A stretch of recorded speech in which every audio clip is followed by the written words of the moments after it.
When I found out my family called me their piggy bank, I cut them off. Now they're falling apart, and I'm building my dream life. So there I was, scrolling through Instagram on a Tuesday night, sprawled out on my IKEA couch that had seen better. Days when my phone buzzed. My girl Casey had sent me a video with just, "You need to see this ASAP" as the caption. No context, no explanation, just the kind of text that makes your stomach drop faster than a roller coaster at Six Flags. I hit play, and at first, I couldn't figure out what I was looking at. The camera was partially hidden, like someone filming, on the down low. Then I recognized my mom's dining room, the one with that hideous floral wallpaper she refuses to change even though it's straight out of 1992. It was clearly a family dinner, and I immediately spotted my brother Dylan's dirty, blonde man bun and my mom's signature red cardigan. They were all there having a good time, laughing it up, glasses of my mom's favorite yellowtail wine in hand, the same wine I'd bought her a case of last Christmas. Everyone was there except me, which, whatever, I'm used to not getting invited to these spontaneous family gatherings. But then I heard my name. "So, has Piggy Bank approved your loan application yet?" my Uncle Steve asked, and everyone burst out laughing. Dylan nearly spit out his drink. "Dude, she's like the Bank of America, except with no interest and no deadline." More laughter. My mom chimed in, swirling her wine glass. "You know, she called me yesterday, asking if she could take that pottery class she's been talking about for years. I told her my car insurance was due this month and..." She snapped her fingers. Pottery dreams crushed again. I felt like someone had dumped a bucket of ice water over my head. My fingers went numb as I kept watching. Dylan was on a roll now. It's all about the approach. Last month I told her I needed money for job interview clothes. Spent it on Coachella tickets instead. She doesn't question anything if you sound desperate enough. My mom actually high-fived him. She's always had such a big heart. Too bad her bank account isn't big enough to match it. The video cut off after about 2 minutes. Casey followed up with another text. "They made me delete it when they realized I was recording. I'm so sorry. This isn't right." I sat there for what felt like forever, my phone screen going dark in my hand. The central air in my apartment hummed, but I couldn't feel anything except this weird burning in my chest. 31 years old, and I just found out my family's nickname for me. Piggy Bank. The name kept echoing in my head as I got up and wandered to my kitchen. I opened my fridge, practically empty except for some leftover Chipotle and a 6-pack of Bud Light I'd been saving for the weekend. My apartment was tiny, a 1-bedroom place where I could practically touch both walls of my living room if I stretched out my arms. Meanwhile, my mom lived in a 4-bedroom house that I helped pay the mortgage on. I pulled up my banking app and started scrolling through my transaction history. It was like reading a family memoir written in dollar signs. $850. Mom's mortgage supplement, monthly $300. Dylan's car repair, 3rd time this year, $1,200. Mom's unexpected property tax, $500. Dylan's last student loan payment, $250. Mom's dental work, $700. Emergency house repair. The list went back years. I'd been working at Macy's corporate since college, slowly climbing the ladder, making decent money but never seeming to save enough. Now I knew why. I wasn't just supporting myself. I was supporting grown adults who were laughing behind my back. I'd been dreaming about opening a little cafe for years, had a business plan and everything, tucked away in a folder on my laptop labeled, "Someday." I'd been eyeing a small commercial space that had just come up for lease in my neighborhood. But every time I thought I had enough for a down payment, something would come up. Someone would need something. I closed the banking app and opened my notes. It was time for a new plan. Update. Y'all, I can't even begin to thank you for the support. Reading your comments has made me feel less crazy for what I'm about to do. The texts have already started rolling in today. Mom needs money for unexpected expenses again. I'm shaking as I type this, but I'm sticking to my plan. My brother just called and I let it go to voicemail. Just how deep does this manipulation go? Has my entire relationship with my family been a lie? For the next week, I didn't answer any calls from my family. I needed time to think, to plan. They were used to me being available 24/7, but not this time. My phone blew up with the usual emergencies and urgent requests, but I just watched the notifications pile up. Each message reinforced what I already knew. I wasn't a daughter or a sister to them. I was an ATM with legs. I splurged on a massive whiteboard from Target and set it up in my living room. On one side, I listed every penny I'd given my family over the past year, nearly $18,000. On the other side, I wrote my goals: cafe down payment, travel fund, new apartment. Things I'd been putting off for years because family came first, or so I thought. By day 10 of radio silence, my mom sent the text I'd been waiting for. "Honey, rent is due next week. Can you transfer your usual contribution? You're our treasure." Our treasure, not their piggy bank. Not today. I typed back, "Can't this month, tight on funds." 3 little gray dots appeared immediately, disappeared, reappeared. Finally, "What do you mean you can't? We're counting on you." "No. Are you okay? No, is something wrong?" Just immediate panic at the cash flow disruption. I turned my phone off and went to bed, sleeping better than I had in years. The next morning, I woke up to 7 missed calls and a novel-length text from Dylan. "What the hell are you playing at? Mom's freaking out about rent. I know you've got the money, you always do. Stop being selfish for once in your life. Selfish. That word hit different now. I'd been skipping vacations, driving a 2010 Hyundai that made strange noises, and living in an apartment where the neighbors' fight served as my evening entertainment, all so I could help my family. And I was the selfish one? I replied with a single thumb-up emoji and felt a strange rush of power. My phone rang almost immediately. Dylan. I let it go to voicemail, but listened to his message while making my morning coffee. Listen, I don't know what your problem is, but you need to get over yourself. Mom can't make rent without you, which means I might get kicked out too since I'm staying with her right now. Is that what you want? To see your family homeless? Call me back. I stirred my coffee, watching the creamer swirl into little clouds. The guilt trip would have worked a month ago. Hell, it would have worked 2 weeks ago. But something had changed inside me the moment I heard them laughing about their piggy bank. That weekend, my mom escalated to the nuclear option. She called my dad. My parents had been divorced since I was 12, and they barely spoke unless it was about me or some major family crisis. Dad's call came in while I was at Trader Joe's, trying to decide between 2 different brands of coffee beans for my at-home taste tests. I was researching suppliers for my future cafe, making notes on my phone about flavor profiles and price points. Hey, Dad, I answered, genuinely happy to hear from him until he spoke. Your mother called me, he said, his voice tight. She says, you're refusing to help with her bills this month. What's going on? That's not like you. I abandoned my shopping cart in the aisle and walked outside, needing fresh air. Did she tell you why she needs the money? She said her hours got cut at work, and Dylan's between jobs again. You know how it is. I leaned against the concrete wall. Dad, did you know they call me their piggy bank behind my back? That Dylan brags about lying to me to get money? Silence. Then, I'm sure they're just joking around, sweetheart. Family helps family. You've always been so good about that. And there it was. Even my dad, who lived 3 states away and wasn't involved in any of this, was pushing me back into my role. Because it was convenient for everyone if I just kept playing my part. I have to go, I said, and hung up. When I got home, Dylan was waiting outside my apartment door, looking like he hadn't showered in days. His man bun was disheveled, and he was wearing the same Patagonia hoodie I'd bought him for his birthday. Need to talk, he said, pushing past me as I unlocked my door. Sure, come on in, I muttered, following him into my own apartment. He paced my small living room, glancing at the whiteboard where I'd tallied up all my contributions to the family. What is this? Are you keeping score now? Just getting organized, I said, setting my grocery bags on the counter. What do you want, Dylan? Mom can't make rent. She's freaking out, like full-on panic attack this morning. I started unpacking my groceries, carefully arranging my new coffee beans on the shelf. That sounds stressful. Dude, are you serious right now? She could lose the house. I need a place to stay. I turned to face him. You're 33 years old, Dylan. Maybe it's time you paid your own rent. His face darkened. What's gotten into you? Is this about some video Casey claims she took? Mom told me about that. Whatever you think you heard. I don't think I heard anything, I interrupted. I know exactly what I heard. Piggy bank. Bank of America with no interest. The careful approach to manipulate me. Sound familiar?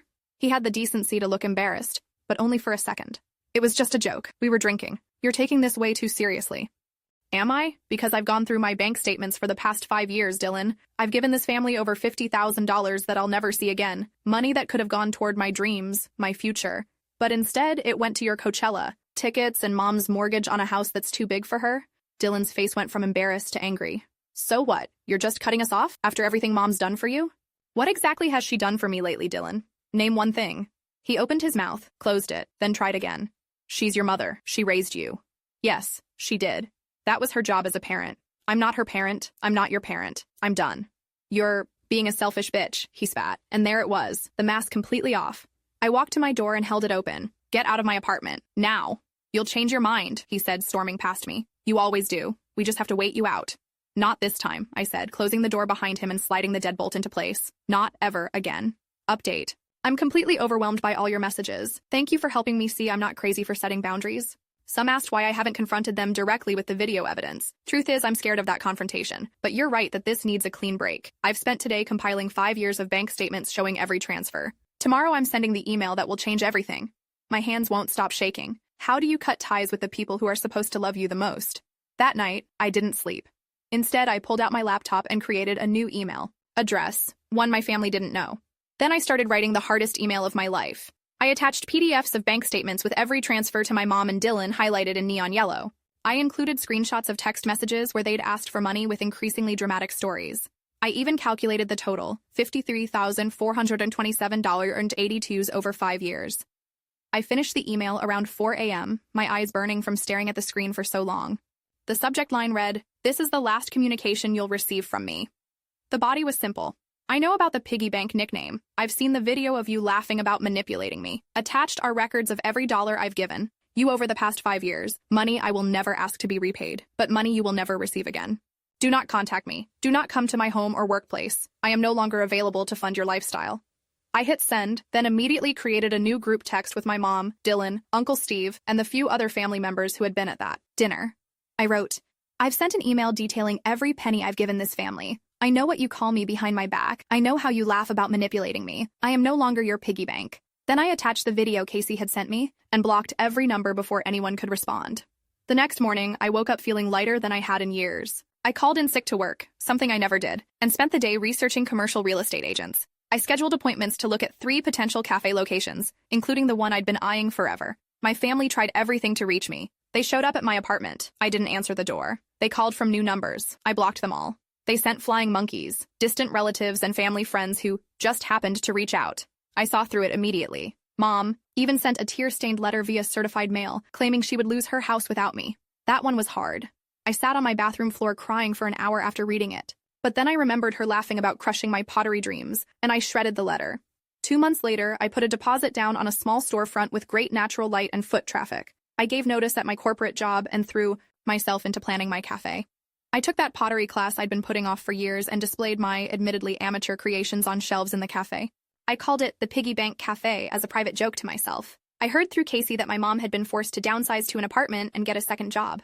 Dylan had moved in with a girlfriend who was already complaining about his financial habits. Uncle Steve had apparently made some comment about killing the golden goose. Meanwhile, I was thriving. For the first time in my adult life, my money was my own. I bought a gently used Subaru that didn't make concerning noises. I moved to a bigger apartment with a balcony where I could actually see the sunset. I even booked my first real vacation in years, a solo trip to Costa Rica where I took surfing lessons and drank coffee from the source. When the cafe opened, it was a small, local hit. Nothing fancy, just good coffee, fresh pastries from a local bakery, and a warm atmosphere where people could relax. I hung a small piggy bank by the register with a sign that said Dreams Fund and dropped my spare change in it at the end of each day. 6 months after the grand opening, I was wiping down tables after closing when someone knocked on the glass door. I looked up to see my mom standing there, looking older and tired. For a moment, our eyes met, and I felt that familiar pull of guilt and obligation. Then I remembered her voice. She's always had such a big heart. Too bad her bank account isn't big enough to match it. I shook my head slowly and turned away, continuing to clean. When I glanced back a few minutes later, she was gone.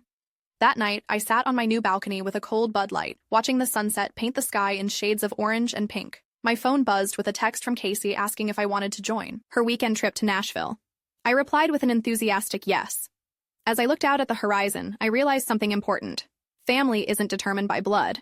Family is made up of the people who celebrate your success rather than exploit your generosity. Family lifts you up instead of draining you dry. I might have lost the family I was born into, but I was building something better, a life that was truly mine. Update. It's been almost a year since I cut contact, and your messages have been my lifeline through it all. The cafe is thriving. We just hired a second barista, and I'm looking at expanding the menu. Last week, Dylan showed up claiming he's changed, asking for just one more chance. I stayed calm but firm as I asked him to leave. The old guilt trips don't work anymore. My therapist says that's growth. For those asking about my future plans, I just put a down payment on a small house with a garden. Never thought I'd be a homeowner at 32, but here we are. Is it possible to create a new kind of family that doesn't come with strings attached? Some days are still hard. I see families in my cafe, mothers and daughters sharing pastries, siblings catching up over lattes, and I feel a pang of what could have been. But then I remember what actually was, and the feeling passes. Casey has become like a sister to me. She stood by me through everything, even when my mom tried to turn her against me with sob stories about how I'd abandoned the family. Casey saw through it all and reminded me that I wasn't crazy for wanting to be more than someone else's ATM. Last Christmas was the first one I spent without my family. I invited friends over instead. Casey, co-workers from the cafe, neighbors from my apartment building. We did a potluck dinner and a white elephant gift exchange with a $20 limit. It was chaotic and imperfect and full of laughter that wasn't at anyone's expense. Sometimes I still wake up in the middle of the night wondering if I made the right choice, if I'm being too harsh, too unforgiving. But then I remind myself they never even apologized. Not once in all their attempts to contact me did they acknowledge what they did, how they used me, how they laughed at my expense. All they wanted was for the money to start flowing again. My mom did leave one last voicemail before I changed my number. I don't understand how you could do this to me after everything I've sacrificed for you. I guess blood really isn't thicker than water. She was right about that last part, just not in the way she meant. The full saying is actually, the blood of the covenant is thicker than the water of the womb. The family you choose is stronger than the family you're born into. I have that quote framed in my office at the cafe now. The strangest part of this whole journey has been discovering who I am when I'm not taking care of everyone else. Turns out I like hiking on weekends. I'm a decent cook when I have time to experiment. I love true crime podcasts and vintage shopping and dogs. I adopted a rescue mutt named Charlie who sleeps at my feet while I do the cafe books. Last month, I checked my savings account and nearly cried. For the first time in my adult life, I had a real emergency fund. 6 months of expenses just sitting there, not earmarked for someone else's crisis. The freedom in that simple number was overwhelming. I still keep that piggy bank by the register. It's almost full now. I'm not sure what dream I'll spend it on yet, but the beautiful thing is, it's entirely up to me. The other day, a young woman came into the cafe looking stressed. She was on her phone, and I overheard her say, "Yes, Mom. I'll send the money tomorrow. I know you need it. I'll figure something out." After she hung up, I brought her a free cookie with her latte. She looked surprised. "You looked like you could use it," I said with a smile. "Family stuff," she explained, shaking her head. "They always need something." I nodded, understanding completely. "Just remember, it's okay to save some for yourself, too." She looked at me like I'd just given her permission to breathe. Maybe I had. As she left, she dropped some change in the Dreams Fund piggy bank. I like to think she was starting her own.